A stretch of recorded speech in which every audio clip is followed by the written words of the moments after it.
Bonjour, c'est Paul de l'atelier des options. Aujourd'hui, je vais vous parler d'un événement qui a secoué le monde du trading d'options il y a quelques semaines seulement. 50 millions de dollars perdus en une seule journée. Pas par une institution financière, pas par un hedge fund, mais par un trader de 32 ans et ses 1000 abonnés. Et vous savez quoi? Le pire dans tout ça, c'est que cette catastrophe était parfaitement prévisible. C'est même un cas d'école de ce qu'il ne faut jamais faire en trading. Le 24 décembre 2025, la veille de Noël, un trader américain connu sous le pseudonyme de Captain Condor a vu sa stratégie s'effondrer spectaculairement. Avec lui, ce sont plus de 1000 traders qui suivaient ces signaux qui ont été dévastés. Certains ont perdu l'intégralité de leurs économies, des économies de toute une vie. Cette histoire a fait la une des médias américains comme le Wall Street Journal ou Bloomberg. Et aujourd'hui, je vais décortiquer pour vous exactement ce qui s'est passé, pourquoi c'était prévisible et surtout quelles leçons nous devons tous en tirer. Dans cette vidéo, nous allons voir ensemble qui se cache derrière Captain Condor et comment s'est déroulée cette catastrophe.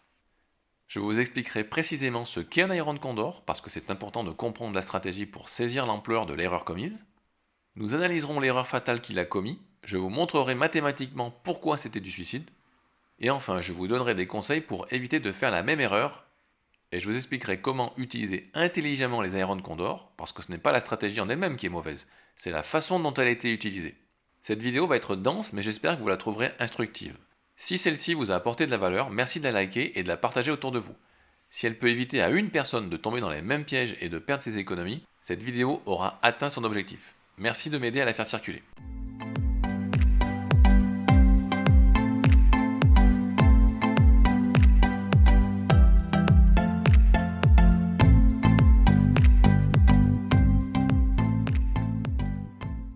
David Cho est né en 1993. D'origine vietnamienne, sa famille a immigré aux États-Unis sans rien.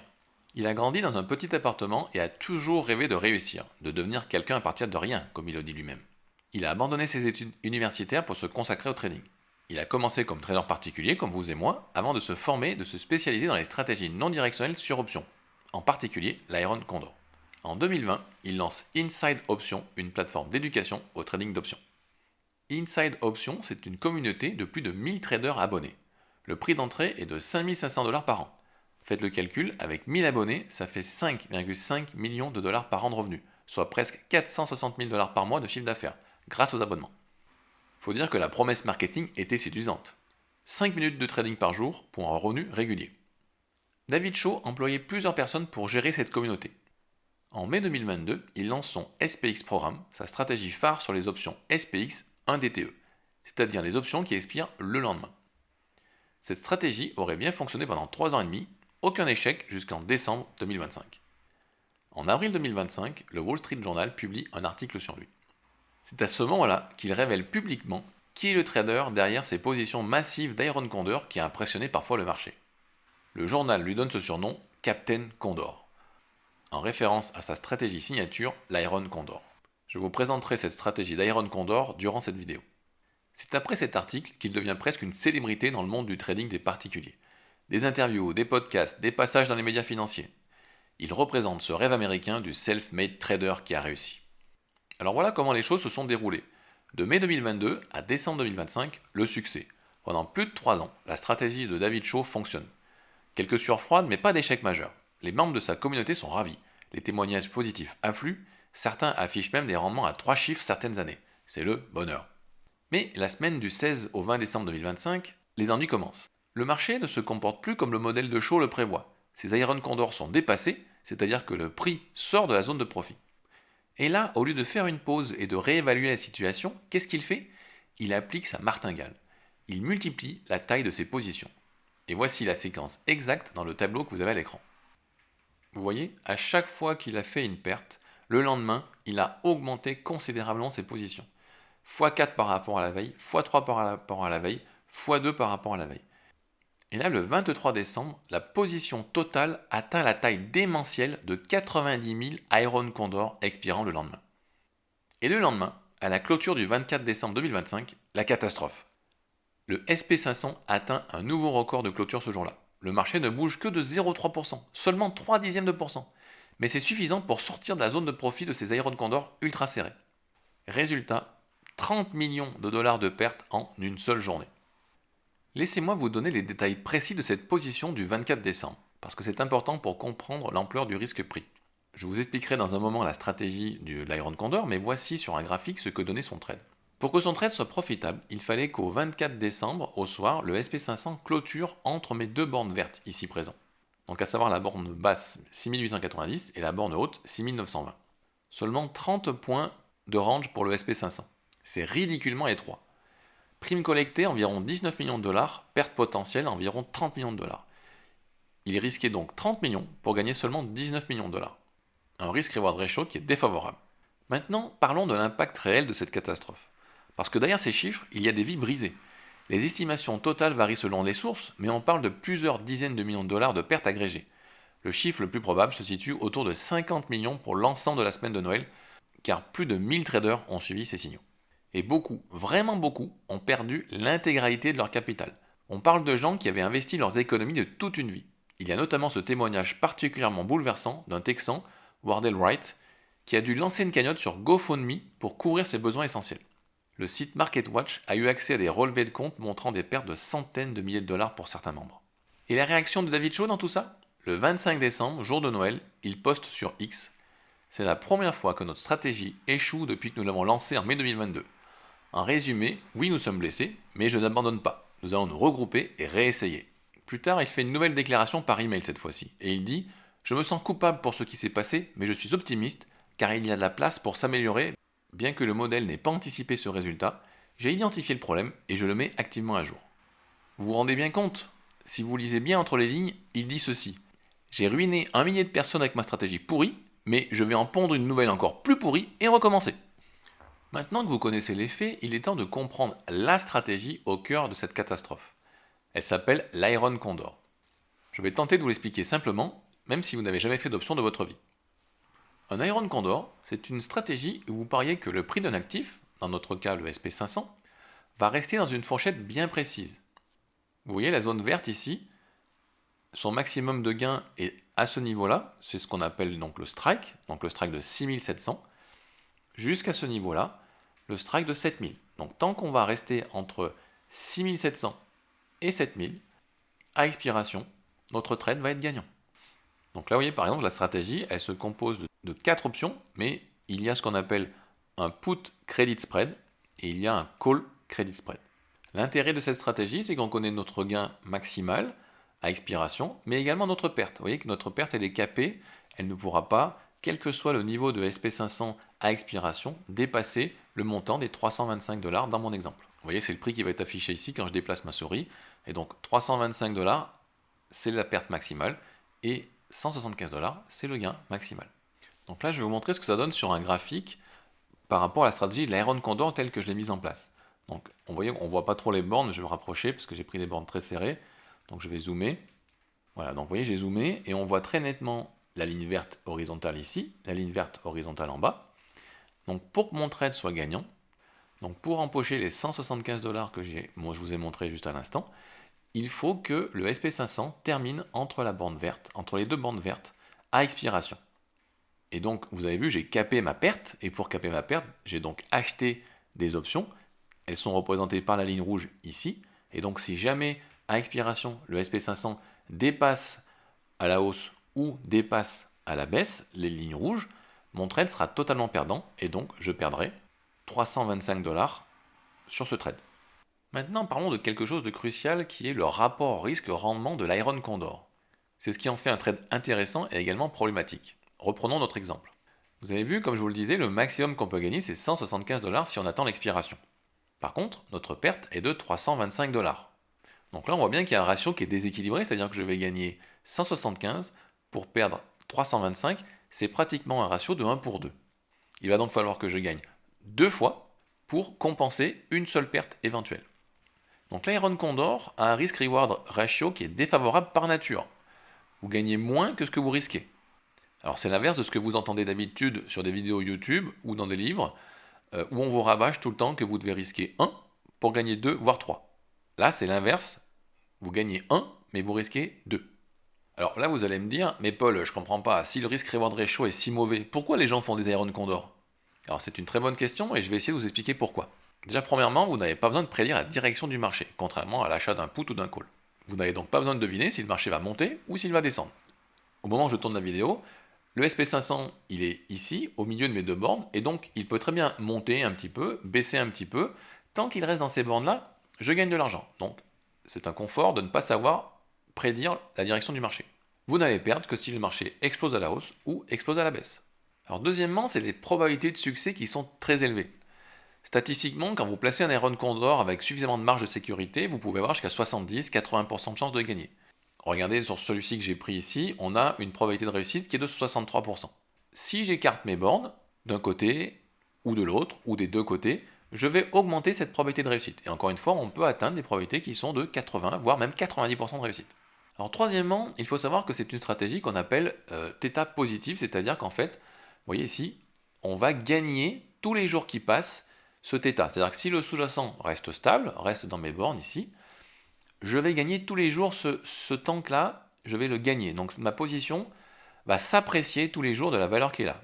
Et plus on se rapproche de l'expiration, plus ce chiffre augmente et plus on gagne rapidement de l'argent. Donc avec les options, l'adage le temps c'est de l'argent porte tout son sens. Et alors quatrièmement, on va pouvoir profiter d'une volatilité implicite élevée. Donc la volatilité implicite c'est une incertitude sur les marchés, plus cette incertitude est élevée, plus cela va rendre le Condor rentable rapidement si elle se met à baisser. Donc la volatilité implicite, tout le monde connaît, c'est le VIX par exemple, celle du SP500. Donc si le VIX est à 40 et qu'on met un Iron Condor en place, quand la volatilité implicite va baisser et revenir à 20, votre Iron Condor devrait être rentable sur la partie volatilité implicite. Et s'il y a bien une chose dont on est sûr et certain en trading, c'est qu'une volatilité implicite élevée finit toujours par redescendre. Donc en théorie, si vous dimensionnez correctement vos positions, si vous gérez votre risque, si vous acceptez de prendre des pertes de temps en temps, les Iron Condor font partie d'une stratégie viable. Mais voilà, il faut respecter certaines règles, et David Shaw les a toutes violées. Bon, maintenant qu'on a compris ce qu'est un Iron Condor et son risque-reward défavorable, passons à l'erreur qui a tout fait exploser. La martingale. La martingale est un système de paris qui vient des casinos. Le principe est ultra simple. À chaque fois que vous perdez, vous doublez votre mise pour la prochaine fois. L'idée derrière tout ça, c'est que statistiquement, on pense qu'on finit toujours par gagner. Et donc quand on finit par gagner, on récupère toutes nos pertes précédentes et éventuellement un petit profit égal à la mise initiale. Voilà, alors exemple avec la roulette, où on va jouer ou le rouge ou le noir, et donc il faut savoir qu'on a une probabilité qui est de 48,64%, donc presque 1 sur 2. Donc mettons au premier tour de roulette, vous jouez 1 euro. Bon, si vous perdez 1 euro, et donc la perte cumulée est de 1 euro. Au deuxième tour, du coup, vous décidez de doubler votre mise, donc 2 euros. Si vous perdez encore, vous perdez 2 euros. Mais si on cumule, 1 plus 2, ça fait 3 euros. Ça, c'est la perte cumulée de 3 euros. Au troisième tour, vous doublez encore la mise, donc vous jouez 4 euros. Si vous perdez encore, vous perdez 4 euros. Mais si on cumule l'ensemble des 3 mises précédentes, on est à une perte de 7 euros. Au quatrième tour, vous jouez 8 euros, vous doublez encore la mise, et cette fois-ci, vous gagnez 8 euros. Mais comme vous avez perdu 7 euros la fois d'avant, il vous reste réellement 1 euro. Sur le papier, ça a l'air infaillible. Dans la pratique, c'est catastrophique. Le problème de la martingale, c'est qu'elle repose sur 3 hypothèses fausses. Première hypothèse, vous pensez que vous avez un capital infini. Malheureusement, votre compte est limité. Au bout de 6 ou 7 doublements, vous n'aurez plus de munitions. La deuxième hypothèse est qu'il n'y a pas de limite de mise. Or, les brokers imposent des limites de position en réclamant des marges pour tenir les positions, et les casinos imposent des limites de mise. On ne peut donc pas doubler indéfiniment. Troisième hypothèse qui est fausse, c'est que vous finirez toujours par gagner. Eh bien faux. Il existe des séries perdantes plus longues que votre capital ne peut le supporter. L'histoire du trading et du gambling est remplie de catastrophes liées à la martingale. Sur cette photo, nous sommes à Monte-Carlo le 18 août 1913. La roulette d'un casino est tombée sur noir 26 fois d'affilée. 26 fois. Vous vous rendez compte? Même en prenant une mise de 1 euro au départ, pour arriver à gagner la 27e fois, il aurait fallu être capable de miser 67 108 864 euros. Beaucoup de joueurs ont dû perdre des milliers, voire des millions, en doublant continuellement sur le rouge, convaincus que rouge était dû. Certains se sont ruinés ce soir-là. Maintenant, voyons comment une martingale devrait être tradée avec une stratégie d'Iron Condor, où nous prenons l'hypothèse qu'on risque 3 à 5 fois ce que l'on peut gagner. Alors, prenons un ratio conservateur de 3 pour 1, c'est-à-dire que quand vous gagnez une unité, vous risquez de perdre 3 unités. Donc, au lieu de parler d'unité, je vais prendre un chiffre rond de 100 $ pour un simple exemple. Maintenant, appliquez une martingale là-dessus. Voici ce qui se passe. Au début, vous ouvrez le trade, donc premier Iron Condor, Vous risquez 300 $, mais vous pouvez gagner 100. Mais bon, voilà, le trade est perdant, vous perdez 300 $. Si vous voulez récupérer cette perte de 300 $, il faut prendre 3 Iron Condor. Si vous gagnez sur 3 Iron Condor, vous gagnerez 300 $. Donc vous compenserez la perte. Sauf que si vous perdez 900. Et si vous faites le cumul, c'est 1200. Si vous voulez récupérer le cumul, les 1200, il faudra ouvrir 12 Iron Condor, puisque 12 fois 100, ça fera 1200. Mais si vous perdez, vous allez perdre 3600. Et on cumule une perte à 4800.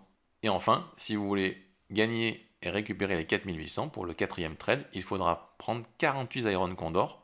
Et si vous gagnez, vous serez simplement neutre, vous n'aurez ni gagné ni perdu.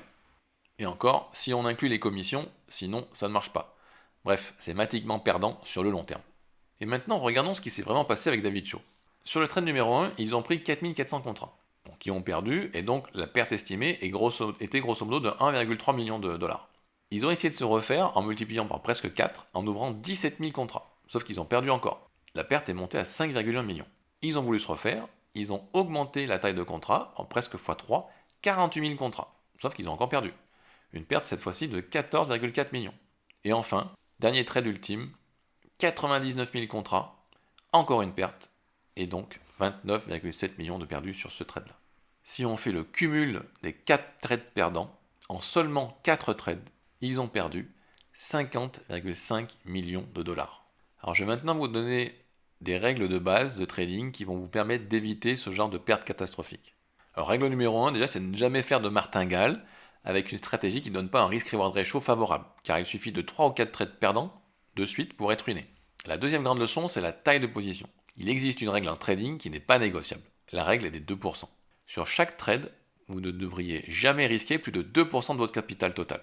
Pourquoi? Parce que ça vous permet de survivre à une longue série de pertes. Voilà, je vous ai mis le pourcentage risqué par trade et je vous ai mis des pertes consécutives.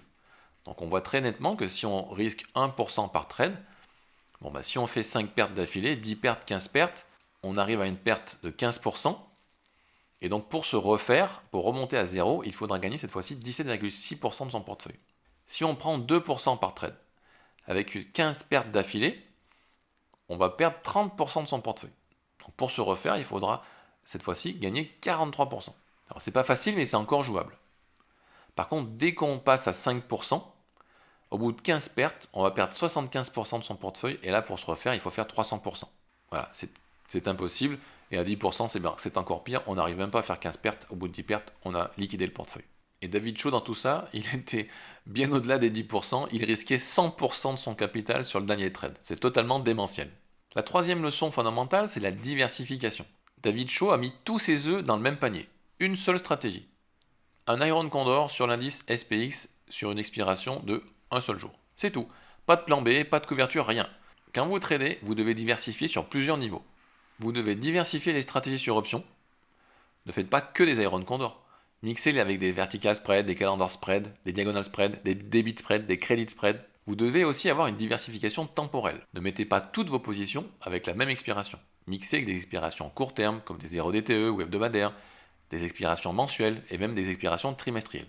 Ne concentrez jamais tout sur une seule date d'expiration. Échelonnez également vos entrées dans le temps. Ne prenez pas tous vos trades le même jour. Prenez un trade par jour ou un trade par semaine selon votre niveau d'activité. Vous devez également diversifier les actifs. Ne tradez pas que le SP500. Diversifiez avec des actions individuelles de qualité, diversifiez avec des ETF pour accéder à des secteurs d'activité différents, et peut-être aussi sur des futurs pour avoir accès aux matières premières ou aux devises. Et pour finir, vous devez diversifier les stratégies avec des stratégies directionnelles, haussières, baissières, mais aussi ce qu'on appelle dans les options des stratégies delta neutre, comme les Iron Condor par exemple. Exploiter des stratégies qui vont exploiter les ranges ou qui vont exploiter la volatilité implicite. Et enfin, la magie des options. Vous pouvez même mettre en place des stratégies où le temps travaille pour vous, c'est-à-dire plus le temps passe et plus vous gagnez de l'argent, ce qui est le cas avec l'Iron Condor. C'est exactement ce qu'on vous enseigne dans notre masterclass à l'atelier des options. On couvre toutes les stratégies d'investissement long terme. On vous donne également des stratégies de spéculation qui ont été backtestées et utilisées en réel depuis plus de 15 ans. Qu'elles soient directionnelles avec l'achat de spread, qu'elles soient neutres comme l'Iron Condor justement, mais avec gestion du risque appropriée, ou que ce soit des stratégies pour trader la volatilité avec les straddles ou les diagonal spread. On vous explique également le trading de pair sur futur pour une autre approche du trading où deviner la direction du marché n'a plus d'importance. Et surtout comment adapter votre stratégie aux conditions de marché. Parce que la vraie compétence en trading, ce n'est pas de connaître une technique par cœur, c'est de savoir quelle technique utiliser selon le contexte et comment gérer le risque de chacune. Merci à vous d'être arrivé jusqu'ici et merci de bien vouloir liker la vidéo si elle vous a plu. Et n'hésitez pas à la commenter et à me dire ce que vous pensez de Captain Condor et de sa stratégie. Sur notre page actualité, vous pouvez revoir toutes nos vidéos et nos interventions sur les différents médias. Et cliquez sur la phrase jaune ici pour vous abonner à notre newsletter et pour recevoir toutes nos prochaines dates de formation et de webinaires gratuits que nous organisons. A bientôt pour une prochaine vidéo.